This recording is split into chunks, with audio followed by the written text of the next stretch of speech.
अस्सलाम वालेकुम guys, welcome back to our channel. तो मैं आपकी प्रेजेंटर सबरा असलम हाजिर हूँ आज सर्विस मॉडल्स के साथ। आज हम पढ़ेंगे सर्विस मॉडल क्या होते हैं, उसकी टाइप्स क्या होती हैं, टाइप्स की डिटेल क्या होती है और उसकी वर्किंग कैसे होती है। तो आए टाइम भी ज़ाया किए चलते हैं हमारे टॉपिक की तरफ। तो सबसे पहले पढ़ते हैं service model. Service model are the reference model on which the cloud computing is based. ठीक है, देखिए यहाँ पे बता रहा है कि सर्विस मॉडल वो चीज़ है जिसके ऊपर क्लाउड कंप्यूटिंग बेस करती है। और ठीक है, और क्लाउड कंप्यूटिंग को 3 कैटेगरी में डिवाइड किया गया है। और 3 कैटेगरी कौन सी है? एक है इंफ्रास्ट्रक्चर एज अ सर्विस, दूसरी है प्लेटफॉर्म एज अ सर्विस और थर्ड है सॉफ्टवेयर एज अ सर्विस। इनकी short form IaaS, BaaS and SaaS। ठीक है, तो आइए पढ़ते हैं इंफ्रास्ट्रक्चर एज अ सर्विस क्या होता है। Infrastructure as a service is a form of cloud computing. देखिए वही बात होगी कि ये क्लाउड कंप्यूटिंग की एक फॉर्म है। It provide virtualise computing over network. ठीक है, ये हमें वर्चुअलाइज कंप्यूटिंग नेटवर्क भी देती है। वर्चुअलाइज कंप्यूटिंग क्या होती है, इसके ऊपर एक मैंने डिटेल में आपको वीडियो लेक्चर बना के प्रेजेंट किया हुआ है। अगर आपने देखा है तो बहुत अच्छी बात है, आपको समझ आ जाएगी। अगर आपने नहीं देखा तो आप जल्दी से जाके मेरे वर्चुअलाइजेशन वाला लेक्चर देख लें ताकि आपको अच्छे से समझ आ जाए। लेकिन यहाँ पे मैं वर्चुअलाइज कंप्यूटिंग की थोड़ी सी डिटेल बता देती हूँ ताकि आपको ये भी चीज़ समझ आ जाए। वर्चुअलाइज कंप्यूटिंग वो होती है जिसमें हम IT की सर्विसेज को एक्सेस कर सकते हैं थ्रू नेटवर्क। ठीक है ना, क्योंकि हमने कोई भी सॉफ्टवेयर वगैरह प्रोग्राम रन करना है तो हमें IT की सर्विसेज का पता होना चाहिए, एक्सेस होने चाहिए, देन ही हम काम कर सकेंगे ना। तो नेक्स्ट चलते हैं। IaaS provide access to fundamental resources such as physical machine, virtual machine, virtual. तो IaaS में क्या करते हैं कि वो हम उसके फंडामेंटल रिसोर्सेज को एक्सेस कर सकते हैं जिसमें उसकी वर्चुअल स्टोरेज है, फिजिकल मशीन है, वर्चुअल मशीन है। यानी कि देखिए हमने कोई भी प्रोग्राम लिखना है तो हम क्लाउड के ऊपर इंफ्रास्ट्रक्चर एज अ सर्विस में ये चीज़ें एक्सेस करेंगे तो देन ही हमारा काम होगा ना। अगर हम चीज़ों को एक्सेस नहीं होगी हमारी तो हम कैसे अपनी सर्विसेज को प्रोवाइड करके अपनी आउटपुट ले सकेंगे, हम अपने किसी प्रोग्राम को रन कर सकेंगे। ठीक है, तो इसका मतलब ये है। नेक्स्ट है usually billed based on a usage. ठीक है, इसकी हम सर्विसेज यानी कि बिल करके हम इसके लिए पे करेंगे देन ही हमें प्रोवाइड की जाएंगी। यानी कि एक कस्टमर है, ठीक है ना, उसने जब तक वो पे नहीं किया वो चार्ज किया जाएगा। ठीक है ना, जब तक वो चार्ज नहीं किया जाएगा वो उसको सर्विसेज नहीं प्रोवाइड करेगा। ठीक है, तो उसके लिए क्या करेगा, कस्टमर को चार्ज किया जाएगा ताकि वो उसके प्रोडक्ट की सर्विसेज ले सके। नेक्स्ट है a cloud provider host the infrastructure component traditionally present on premise data centre including storage and network hardware as well as virtualisation. ठीक है, जो क्लाउड प्रोवाइडर होस्ट होता है ना वो हमें इंफ्रास्ट्रक्चर का ऐसा कंपोनेंट ट्रेडिशनली प्रेजेंट कर होता है जिनमें हम on premise data centre access करते हैं। डाटा सेंटर में आपको पता है हमारी यूजेज होती है, स्टोरेज होती है, नेटवर्क होता है, हमारा लाइसेंस होता है, वर्चुअलाइजेशन होती है, सारा कुछ होता है। ठीक है ना, जब तक हमें वो क्लाउड होस्ट वो प्रोवाइड नहीं करेगा तो हम कैसे वर्क करेंगे। ठीक है, तो क्लाउड होस्ट में वो सारा कुछ प्रोवाइड करता है ताकि हम अपने वर्क को मजीद कंटिन्यू कर सकें। तो आए पढ़ते हैं, इसके डायग्राम के जरिए आपको समझाती हूँ कि कैसे। देखिए हमारे पास ये है इसकी डेटाबेस क्लाउड की। ठीक है, डेटाबेस को हमने एक्सेस किया। डेटाबेस को एक्सेस करने के बाद उसने हमें क्या कहा है कि आप पे करें आप अपनी सर्विसेज को लेने के लिए। ठीक है, हमने पे किया। पे करने के साथ उसने क्या कहा है कि जैसे आप पे करेंगे आपको ये वाली प्रोवाइड कर देंगे। तो इंफ्रास्ट्रक्चर सर्विस में से ये वाले 3 पॉइंट्स होते हैं। हम डेटाबेस एक्सेस करते हैं, लॉग इन करते हैं, पे एज यू गो, यानी कि पे करने के बाद हमें चीज़ें प्रोवाइड की जा सकती है। फिर हम वहाँ पे नोट पैड खोल लें, एडिटर खोल लें, कुछ भी एप्लीकेशन खोल लें, वो हमारी मर्जी है। ये देखें, a vendor provide client pay as you go access to storage, networking services and other computing resources in the cloud. यहाँ पे वो बता रहा है कि देखिए जैसे ही आप वो उनकी पॉलिसीज के मुताबिक पे कर देंगे या जो भी उनका चार्ज का तरीका है वो कंप्लीट कर देंगे देन वो आपको सर्विसेज, नेटवर्किंग, ये सारा कुछ प्रोवाइड कर देंगे। ठीक है, आइए कुछ एग्जाम्पल्स देखते हैं कौन कौन सी है। देखिए IaaS में कुछ ये वाले एग्जाम्पल है जिनको आप एक्सेस करके कर सकते हैं। ये ओपी सोर्स है, एंटिटी कम्युनिकेशन, गो ग्रिड, ये सारी चीज़ें जो है IaaS की एग्जाम्पल हैं। तो नेक्स्ट है हमारे पास platform as a service. Platform service क्या प्रोवाइड करता है? रन टाइम और एनवायरनमेंट फॉर एप्लीकेशन डेवलपमेंट और डिप्लॉयमेंट टूल्स।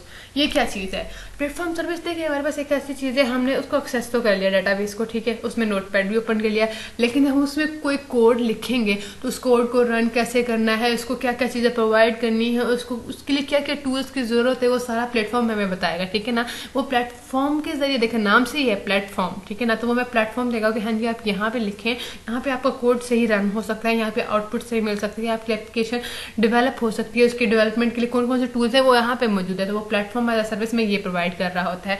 नेक्स्ट है PaaS provides all of the facilities required to support the complete life cycle of building and delivering web application and services entirely from the internet. दूसरी अच्छी बात क्या है, पास हमें वो सारी फैसिलिटीज प्रोवाइड करता है जो हमारे एप्लीकेशन के डेवलपमेंट के लाइफ साइकिल में हमें ज़रूरी होती है। यानी कि देखें ना, हम कोई भी लिख रहे हैं, कोई भी कोड लिख रहे हैं, ठीक है। कोड में क्या है कि हमें कहीं पे कोई मिसिंग कर दिया है, या हमने गलत नोटपैड ओपन कर लिया, ठीक है ना। तो यानी कि यहाँ जहाँ पे ये रन नहीं हो सकता, जैसे कि हमने नोटपैड ओपन कर लिया किसके लिए, जावास्क्रिप्ट के प्रोग्राम के लिए, तो वो हमें कहेगा कि नहीं आप नोटपैड पे नहीं करें, आप इसको इस वाले एप्लीकेशन पे करें, आपका प्रोग्राम भी ऐसा ही चल जाएगा, ठीक है। और क्या नाम है, आपको इसकी डेवलपमेंट भी ईजी हो जाएगी, और ये सारी चीजें हमें इंटरनेट के थ्रू एक्सेस करके बता रहा होगा। Next, typical application must be diploid with a particular platform in mind. अब देखें दूसरी मजे की बात क्या है कि आप वहां पर ना, अब ये तो नहीं कर सकते ना, आपने क्रोम से कोई चीज कॉपी की, ले जाके वहां पे गूगल सॉरी कह रही हूँ, क्लाउड पे आपने उसके कॉपी पेस्ट कर दिया और कहा कि मुझे इसकी आउटपुट दे दो, इसका तो कोई फायदा नहीं, वो तो पहले से क्रोम पे मौजूद है यार। आप वहाँ पे वो वाली चीज एंटर करें जो आपके माइंड में है, न्यू आइडियाज। लोग क्या चाहते हैं आजकल, न्यू आइडियाज, न्यू इन्वेंशन चाहते हैं, तो आप बेहतर आपके लिए आपकी सर्विस को इस बेहतरली तभी यूज कर सकते हैं ना जब आप अपनी क्रिएटिविटी दिखाएंगे। वहाँ पे आप क्रिएटिविटी दिखा के कोई न्यू चीज डेवलप करें, इन्वेंट करें, लोग इंटरेस्टेड हो, देन ही आप उसको फायदा है, क्योंकि आपने तो पे किया है ना, तो पे करने का फायदा कुछ तो लें कि आप अपने माइंड से कुछ न्यू क्रिएट करें, और ताकि लोग उसको देखें और इसकी तरफ अट्रैक्ट होके आए, ठीक है ना। नेक्स्ट है multi tenant environment. Multi tenant environment ये क्या है कि आप उसका सिर्फ एक बार पे करेंगे और मल्टी टाइम वो आपको अपनी सर्विसेज प्रोवाइड कर रहा होगा, ठीक है ना। ये उसकी डेटाबेस की है कि डेटाबेस उसकी एक है, आपने उसको पे एज यू गो कर दिया, ठीक है। उसके बाद वो अपने आपको सर्विसेज प्रोवाइड कर रहा है। Highly scalable multi tier architecture, यहाँ पे वही बात है कि उसके आर्किटेक्चर को आप मल्टी टाइम यूज कर सकते हैं, ठीक है। तो आए इसकी देखते हैं इसका इंफ्रास्ट्रक्चर कैसे होता है। ये देखिए यहाँ पे क्लाउड है, ठीक है। वो हमें क्या क्या सर्विस यहाँ पे प्रोवाइड कर रहा है कि हमें यहाँ एप्लीकेशन डेवलपमेंट करनी है, यहाँ पे उसके कोड को कैसे रन करना है, देन उसके एरर्स निकालेगा, फिर वो रीरन होगा। यहाँ पे जब तक वो पूरी एप्लीकेशन का प्रोसेस कंप्लीट नहीं हो जाता, यहाँ पे वो रन होता रहेगा, और उसके बाद वो उसका इंफ्रास्ट्रक्चर दिखा देगा, ठीक है, ग्रामेटिकली या डायग्रामली। ये देखें, आज service provide offer access to a cloud based environment in which user can build and deliver application the provider supplies underlying infrastructure, ठीक है ना। देखिए यहाँ पे उसको इस तीन वाली चीजों को एक्सेस दी जा रही है कि लॉगिन के बाद उसने पे किया, पे करने के बाद उसको वो वाली सर्विसेज मिली। अब यहाँ पे उसने क्या किया, अपनी एप्लीकेशन को बनाना स्टार्ट किया, ठीक है। यहाँ पे उसकी डेवलपमेंट हुई, डिप्लॉयमेंट हुई, और यहाँ पे उसने उसकी डेटाबेस क्रिएट कर ली, ठीक है। डेटाबेस इसलिए क्रिएट की था, वो चाहता है कि उसके जो प्रोग्राम है या उसका सॉफ्टवेयर है उसको लोग एक्सेस करें और उससे फायदा उठाएं, ठीक है ना। तो यहाँ पे ये वाला काम हो रहा है। इसके कुछ एग्जांपल्स देखते हैं पास की। ये देखें, अमेजन वेब सर्विसेज है, एज्यूर है, प्लस जॉइंट है, salesforce.com है, ये सारी क्या है, ये पास की एग्जांपल्स हैं। तो नेक्स्ट चलते हैं हमारे पास सॉफ्टवेयर एज अ सर्विस, सास क्या होता है, जिसको हम सास पढ़ सकते हैं। सास मॉडल्स, वैसे ना सास नाम पढ़ के थोड़ी सी फनी सा लगता है सास। तो चले टॉपिक की तरफ आते हैं। SaaS model allow to use software application as a service to end user. देखिए यहाँ पे जो लास्ट वर्क जो कर रहा है ना, वो ये कह रहा है कि ये जो हमारे पास कस्टमर है ना, उसने अपनी सर्विस पे किया अपनी, ठीक है, डेवलपमेंट की अपने उसकी एप्लीकेशन की, ठीक है, एंड उसको अब क्या करना है, उसने वो चाहता है कि अब उसके एप्लीकेशन को ना लोग एक्सेस करें, एंड यूजर्स तक, वो लोगों तक पहुंचाना चाहता है। तो वो क्या करेगा, अपनी उसके ऊपर एप्लीकेशन के ऊपर सॉफ्टवेयर के ऊपर कुछ टर्म्स एंड कंडीशन लगा देगा ताकि लोग जो उसे एक्सेस करना चाहे, उसको यूज करना चाहे, तो उससे पहले वो कुछ टर्म्स एंड कंडीशंस को पूरी करें। नेक्स्ट है SaaS is software delivery method that provides licence multi tenant access to software and software remotely as web based service.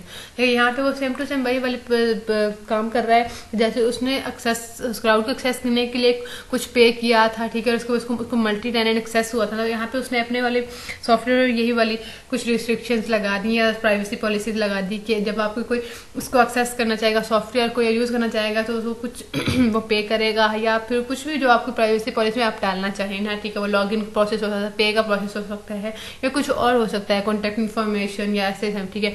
आप उसके एक बार उसको पे एज यू गो वाले ऑप्शन को ओके करने के बाद उसको मल्टी टाइम एक्सेस कर सकता है आपके सॉफ्टवेयर को, ठीक है ना। जब मल्टी टाइम एक्सेस कर लेगा तो वो आपके सॉफ्टवेयर को जितना यूज करेगा उसको तो फायदा होगा ही होगा, आपको भी फायदा होगा। नेक्स्ट है बिल बेस्ड यूज, वही बात होगी कि वो बिल बेस होगा, और वो बिल किस तरह के करोगे आप, ये आप पे डिपेंड करता है। नेक्स्ट है यूजुअली मल्टी टेनेंट एनवायरनमेंट, वहाँ पे वो काफी सारी चीजों को एक्सेस कर रहा होगा कि देखिए आपके पास सॉफ्टवेयर है कि कोई डेवलपमेंट का, ठीक है, उसमें वो नोटपैड को भी एक्सेस कर रहा है, ठीक है, उसकी डाटा इसको तो बिल्कुल एक्सेस नहीं कर रहा, वो तो आपके पास है। तो ठीक है, उसके एडिटर को कर रहा है, सेव एज कर रहा है, सब तो काफी सारी इसको मिल रही है ना उसमें चीजें।